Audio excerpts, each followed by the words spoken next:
Servus, Glück auf und herzlich willkommen zu einer weiteren FC Bayern Spielanalyse, beziehungsweise zur letzten in dieser Saison. Halleluja. Bevor wir reingehen, wie immer der Hinweis, wenn euch gefällt, was ihr seht, lasst gerne ein Abo da, like das Video, schreibt einen Kommentar, damit unterstützt ihr einfach das, was ich hier so tue. Wenn ihr das tut, vielen lieben Dank dafür. Ja, wie ich heute gelernt habe, sagt man nicht mehr langweiliges Spiel, sondern ein taktisch geprägtes Spiel. Das war es über weite Strecken. Am Ende, ja, lockerer 14-0-Sieg. Ich denke, man hat gesehen, dass der FC Bayern mit seinem Ibiza-Trip auf jeden Fall knallharte Wettbewerbsverzerrung vollzogen hat. Und ja, Heidenheim hat ja auch 18-0 gewonnen, sodass die noch Chancen hatten dann auch. Ja, zum Glück waren es nur 2 Tage auf Ibiza. Überlegt euch mal, wir hätten 4 gemacht. Ja, also wäre Katastrophe gewesen. Ja, so viel mal zu der Missgunstdebatte dem FC Bayern gegenüber.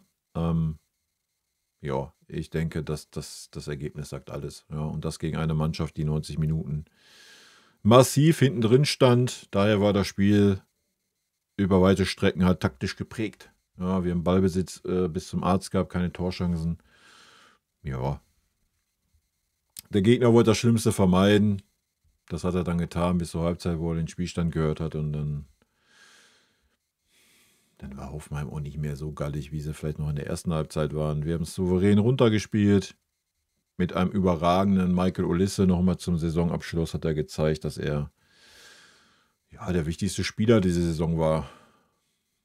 Ich denke, wäre wahrscheinlich noch vor Harry Kane, weil sonst gar nicht viele Chancen gar nicht erst entstanden wären. Ja. Er war auch heute wieder der Spieler, der diese eingeleitet hat, wenn er sie nicht gleich selbst gemacht hat oder gleich selbst vorbereitet hat. Ja, ansonsten zum Spiel, denke ich, brauchen wir nicht viel sagen. Ja. Ich habe es gerade gesagt, taktisch geprägt. Das Spiel war von 80 von 90 Minuten ging es auf ein Tor. Wir haben uns mal 10 Minuten ein bisschen zurückgezogen, haben hoffen wir mal den Ball gelassen in der zweiten Halbzeit und das war's. Ja, also da war nie ansatzweise mal irgendwas. Das Spiel von Minute 1 bis Minute 90 im Griff gehabt. Ja, das ist, was man sagen kann. Ne? War halt aus unserer Sicht das Spiel um die goldene Ananas. Wir haben es souverän runtergespielt und 14-0. Tipptopp. Damit werfen wir einen Blick in die Statistiken. Gut.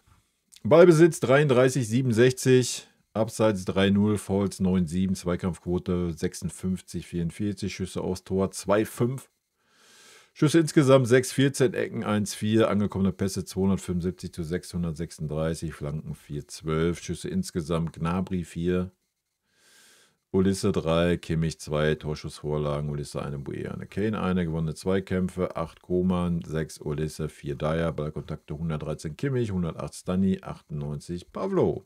Ja, das mal zu den Statistiken. Gut, letzte Benotung, das ist auch heute relativ einfach, würde ich behaupten.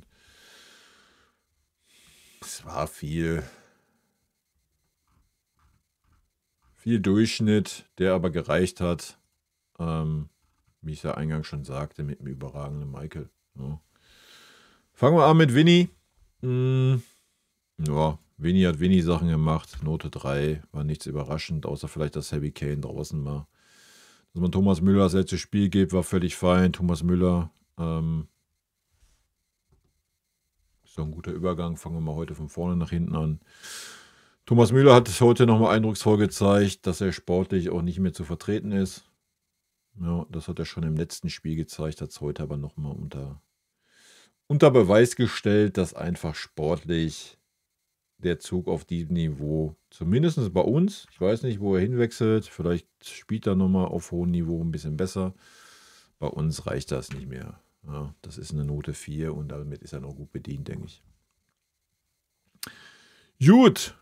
Dann sind wir bei Kingsley Coman. Der King hat heute wieder gezeigt, ja, dass auch seine Zeit zu Ende ist. Auch das ist eine Note 4, das war gar nichts. Ja, das war, ja, 2, 3 Mal Ansätze, irgendwas versucht, nicht einmal irgendwas geklappt, Bälle verstolpert. wenn da wirklich irgendwo, ansatzweise irgendwo ein Angebot kommen sollte, dann musst du 3 Kreuze machen und dann musst du nochmal 10 Kreuze machen, wenn er wirklich das Angebot annehmen sollte. Also ich wüsste nicht, wer diesem Spieler so viel Gehalt zahlen sollte, wie er gerade beim FC Bayern verdient. Also das wird sehr schwierig, da irgendwie einen Abnehmer zu finden. Fast dasselbe hätte ich jetzt für Serge gesagt. Ja, der Kommentator hat das ein bisschen komisch ausgesprochen, das habe ich mal übernommen. Klabri anstatt Knabri. Hat das Tor gut gemacht, war eine schöne Aktion, hat es vorher auch gut eingeleitet im Umschaltspiel. Ansonsten, ich denke, auch als Neuner haben wir heute gesehen, sorry, Katastrophe. Beim tiefstehenden Gegner. Ja, er hat natürlich seine Stärken im Umschaltspiel. Wenn Raum da ist, kannst du ihn mit Sicherheit auch mal als Neuner aufstellen. Aber wenn der Gegner tief steht, wir haben es gesehen, in der ersten Halbzeit war nur Strafraumbesetzung. Ja, also es war eine Farce. Note 3 fürs Tor. Die Aktion war wirklich gut. Ansonsten war auch relativ wenig von Serge zu sehen.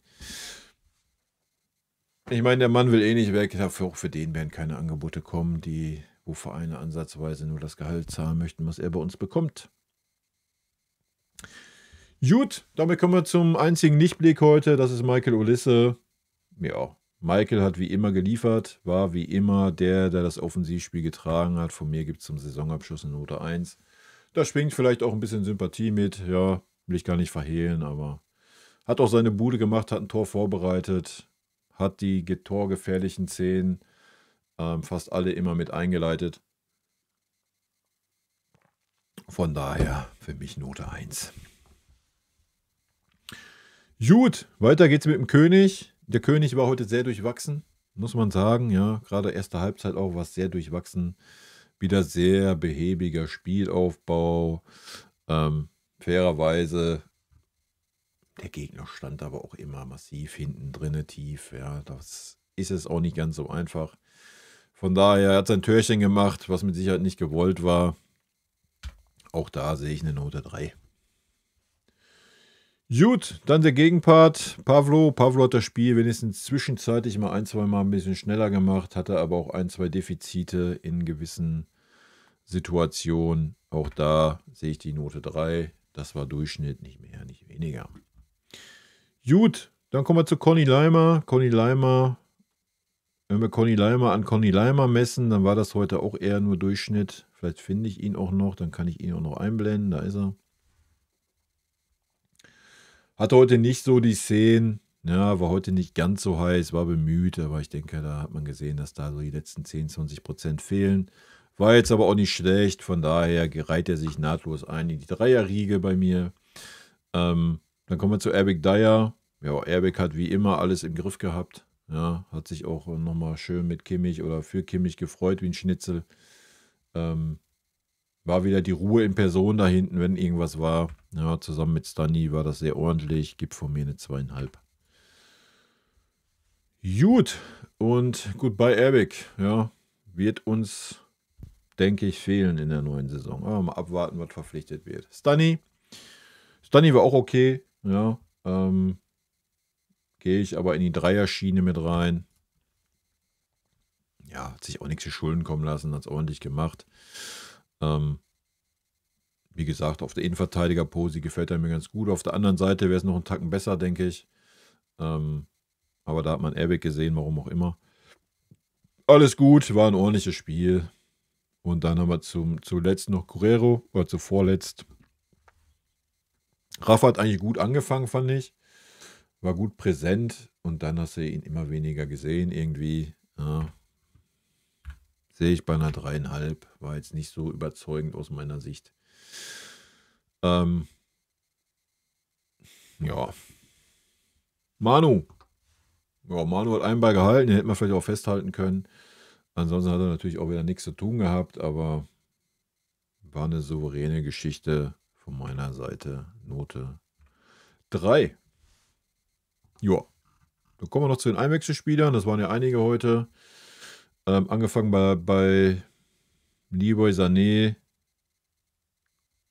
Ja, der den Konter da mit eingeleitet hat, wo dann das Tor vom Serge raus entstanden ist. Ansonsten, ja, war Leroy. Ja, das war wie immer Durchschnitt 3,5. Keine Ahnung. Ich weiß nicht, was ich zu Leber noch sagen soll, Alter. Ich mache drei Kreuze, wenn er wirklich den Verein verlässt. Harry Kane hat Harry Kane Sachen gemacht, den ersten noch an den Pfosten genagelt, den zweiten dann eiskalt verwandelt. Hing aber auch lange in der Luft, weil lange Zeit dann nach den Wechseln erstmal gar nichts nach vorne ging. Da haben wir halt Hoffenheim erstmal 10, 15 Minuten den Ball gelassen. Da kann er natürlich nichts für. Ansonsten war er zur Stelle, hat seine Hütte gemacht. Ja, sehe ich beinahe 2,5. Gut, dann haben wir Sacha Boe. Die überlege ich gerade. Ja, komm, wir bewerten die auch noch. Ist doch alles gut. Den muss ich erstmal suchen, Alter. Der ist so selten hier auf dem Platz. Das ist wild. Hat das Tor vorbereitet. Ja, clever rübergelegt. Ich habe noch gesagt, warum schießt er nicht? Ja, gut rübergelegt zum Heavy mit der Fußspitze noch. Der hat ihn reingelöffelt. Das war eine gute Aktion. Ansonsten weiß ich nicht. Ich glaube einfach, wir haben es ja schon mal gesehen, am Anfang der Saison war das Zusammenspiel ja wirklich mal zwischenzeitlich gut mit Michael. Ich glaube einfach, dem Jungen, ja, dem hätte man einfach mal ein bisschen mehr vertrauen müssen und ein bisschen Spielzeit geben müssen. Ja, das Potenzial ist da. Heute war es okay, Note 3 aufgrund der Vorlage, sonst hätte ich ihn eher bei einer 3,5 gesehen. Ja, ich hätte ihn natürlich auch mal einblenden können, aber es ist natürlich kein aktuelles Foto. Aber ja, ich gehe davon aus, wenn ein Angebot kommt, ist auch er nächste Saison nicht mehr da. Gut, dann kommen wir zu Leon. Leon war eine Katastrophe in meinen Augen. Das war gar nichts, sowohl defensiv wie offensiv. Note 4. Auch den werden wir nächste Saison durchschleppen, weil er den Verein nicht verlassen will. Brauchen tust du ihn nicht. Gut. Zu guter Letzt haben wir dann noch den Vidovic. Ja, die paar Minütchen, die er da war, konnte er sich mal 1, 2 Mal zeigen. Hatte sogar noch eine Halbchance, die er vielleicht einfach hätte versuchen sollen abzuschießen. Aber da waren natürlich auch die Hoffenheimer alle dicht gestaffelt, wie das ganze Spiel über. Von daher war es auch nicht so einfach. Es war ein würdiger Saisonabschluss mit einem 4:0. Ja, ein würdiges Ergebnis. Das Spiel war taktisch geprägt. Wir haben uns nichts zu Schulden kommen lassen. Ja? Ich denke, das schließt die Saison perfekt ab. Ja. Ist natürlich, wenn man jetzt, keine Ahnung, auf die Tabelle schaut, wenn ich sie denn mal finde. Die Bayern-Seite ist auch echt ein graues, Alter. Ja, egal. Und zwar ein paar Tore gefehlt zum Torrekord oder was. Da sieht man halt schon, auch wenn es vielleicht in der Rückrunde nicht mehr so schön anzusehen war, war es eine sehr, sehr gute Saison. Ich denke, darauf können wir uns alle einigen, aber da werden wir schon mal so ein kleines Fazit. Montag, 18 Uhr live auf Twitch. Ja, da ziehe ich schon mal so ein kleines Saisonfazit. Ansonsten im Laufe der kommenden Woche wird es hier auf dem Kanal meine üblichen Saisonfazit-Videos geben. 1 zum Verein, ja, 1 zum Trainer und dann jeweils 1 für die Abwehr, Mittelfeld und Angriff. Dann werde ich auch meine Noten hier zusammenrechnen und die Durchschnittsnote errechnen und lasse das mit einfließen. Dafür haben wir den ganzen Bums ja gemacht diese Saison. Und wenn wir meckern, so wie heute, wo es eigentlich nichts zu meckern gibt, ist Meckern auf hohem Niveau. Wir haben 4 Tore gesehen von uns. Jetzt nicht das super spektakuläre Spiel, aber warum auch, Alter? 4:0 gewonnen. Alles ist gut. Ne? Und von daher machen wir es kurz und schmerzlos. Rot-weiße Grüße gehen raus, Leute. Vielen lieben Dank, dass ihr die Saison hier mit begleitet habt, wenn ihr die ganze Zeit hier wart. Vielen lieben Dank an die ganzen Neulinge in den letzten Wochen und Monaten. Freut mich sehr und Club WM werde ich auf jeden Fall begleiten, so wie es meine Zeit zulässt. Wie gesagt, zu den Spielen werde ich auf jeden Fall was sagen, weil ich die Spiele gucken werde. Pressekonferenzen und sowas werde ich mir schenken.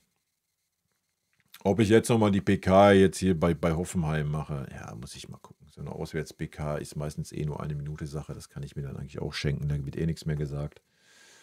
Aber schauen wir mal. Und in diesem Sinne, rot-weiße Grüße gehen raus. Wir sehen uns nochmal Montag 18 Uhr im Stream, wer Bock hat.